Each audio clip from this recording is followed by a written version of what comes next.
બાગરીશનમાં આપનું સ્વાગત છે। બહુ સમર આવી ગયું છે તો સમર માટે સમર સ્પેશિયલ સાડી પણ આવી ગઈ છે। આપ જોઈ શકો છો મસ્ત કોટન વેઝમાં સાડી આવી ગઈ છે। ઓલ ઓવર આપને સાડી બતાવું છું, મસ્ત લુક આપે છે ને પ્લસ આમાં જે ફ્લાવર બનાવેલા છે ને એ પ્રિન્ટ નથી, બધું વિવિંગ કરેલું છે, બધું થ્રેડનું વિવિંગ છે। આપ જોઈ શકો છો બેક સાઈડ આપને બતાવું છું, કોઈ આમાં પ્રિન્ટ નથી, બધું થ્રેડનું વિવિંગ છે।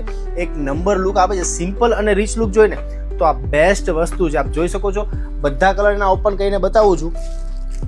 બેઝ એનો બિસ્કિટ કલરનો રહેવાનો છે ને અંદરના કલર છે ને એ બધા ચેન્જ થવાના છે, ફ્લાવરના કલર બધા ચેન્જ થવાના છે। આપ જોઈ શકો છો આ એનો બીજો કલર છે। હવે એમાં જ આ થર્ડ કલર, બોસ બધા કલર બહુ જ મસ્ત છે। આ એનો થર્ડ કલર છે, આ એનો ફોર્થ કલર છે, આ એનો ફોર્થ કલર છે। સ્પેશિયલ સમર માટે સ્પેશિયલ છે, નીચે નંબર આપેલા છે, જલ્દીથી મેસેજ કરો આ ટાઈપનું કંઈક યુનિક કલેક્શન પહેરવું હોય તો બોસ।